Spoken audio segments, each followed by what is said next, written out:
What's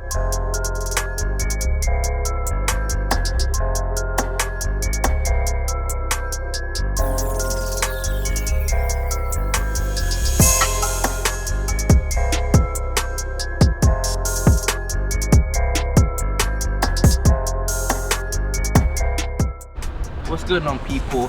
Pascal here, back with another episode of Rona Report. In this episode, I'm going to be chatting to Joshua Murray, who's a councillor for the Labour Party. Let's go chat to him now. First of all, tell the people then what you do and your journey and how you got there. Boom. So I'm a councillor for Harlesden Ward. I've been a councillor for almost 6 years now. Actually, no, 6 years back in May. So I've been doing this for quite some time. My first election was in Norfolk Park, and I won that by 19 votes. But my second election in Harlesden, I got I won by like over 1,000 votes. It was crazy. But my journey was a simple one, literally. So at the age of 15, my mum was like, "Joshua, you're rubbish at football. Stop doing the football because you're not good at it. Give it up." And because my mum's harsh, my mum's real, innit? My mum's real harsh, but it's okay. So I gave up my football dream. It's okay. And then after that, I started door knocking for my local MP, which was Barry Gardner at the time. So it still is Barry Gardner. And I was door knocking for him, and then I just went up the level from the age of 15, stayed in the Labour Party for about 3-something years. And then when my opportunity came to become a councillor, I went for it. Like a lot of people say, like being young and black, you have a disadvantage. But for me, I used that as a positive for me, because people saw me as young and black and they were like, okay, cool, what opened the door for you? So instead of me being timid about it, I went straight for it. As soon as I was old enough, as soon as the election was there, I was like, cool, I'm gonna do this. My first one, the first ward that I went for was actually Sudbury Ward. And what happens is you have to get like, there's a group of Labour Party members in the local area that you're trying to be in, and they choose to vote for you or not. So I flopped in that one. I didn't do well. I think I lost out. And then I remember one of the Labour councillors at the time was like, "Joshua, you're just not ready yet. Like, you just need to get a little bit more experience." But then the following week, it was Norfolk Park's one, and this is my area. This is the area I grew up in all my life. What I'm willing to do now is become a part of this environment and help raise it up. But in the back of my mind, I realised that wasn't the ceiling for me. I realised that I needed to go into an area with people. Not just people who look like me, but people who look like me but not getting the same opportunities as I did. So it was a simple one for me. I was like, look, I'm going to learn my craft in Norfolk Park, learn how to be a good councillor, then bring it to Harlesden, because that's an area where opportunities are just not there. There's a lot of councillors that don't really care about what they do, but how can I explain it? They're very not very engaging with you, do you understand? And they're very basic in what they do. Do you feel like there's a lot of councillors out there that you've met that don't really care about what they do? People who are represented for the council, they do it because they actually care about the community.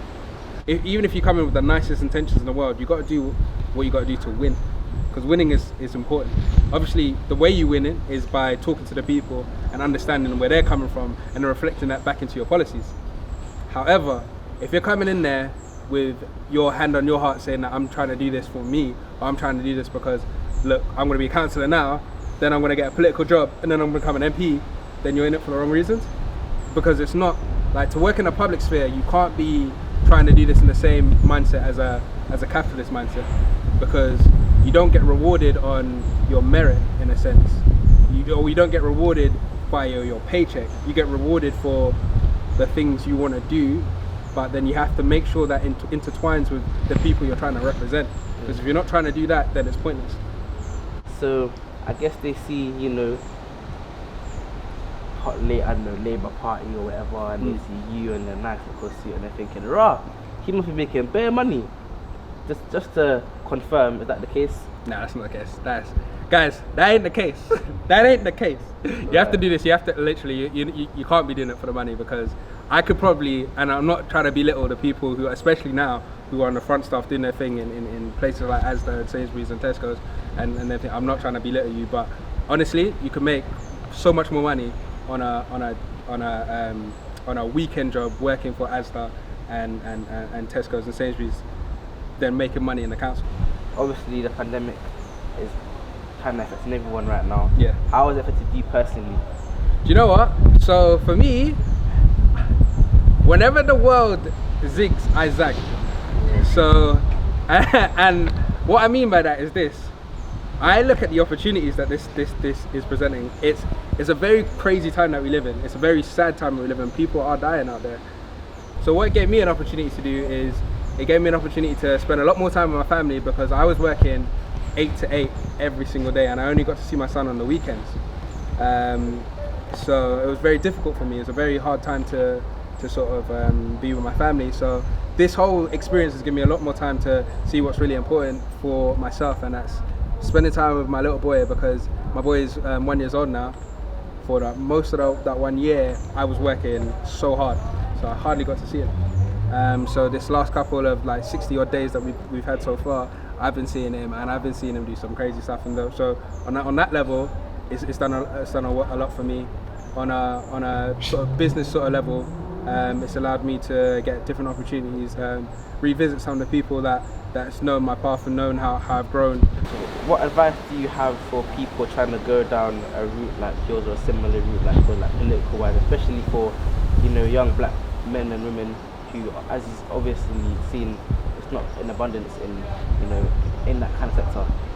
Yeah, what I say to them is this: don't feel like the doors are closed on you just because of the colour of your skin, because what you'll find is they'll open for you because you're fresh, you're new.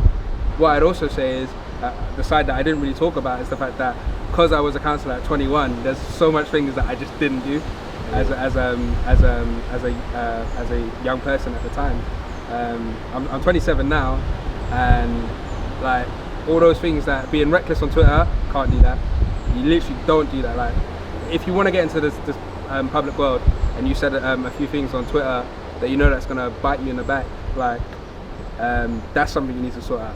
You have to realize that you're not only representing yourself, but you're representing the people that vote for you. Yeah. So you can't let them down with the foolishness that you said in the past. So I'd say be aware of your social media. I'd say make sure that you're confident in what you do, because like for me, I was never the tallest guy, I was never the handsome guy. No, I'm a good looking guy. I don't ever feel like there's a limit to what I can give or a limit to what I can do.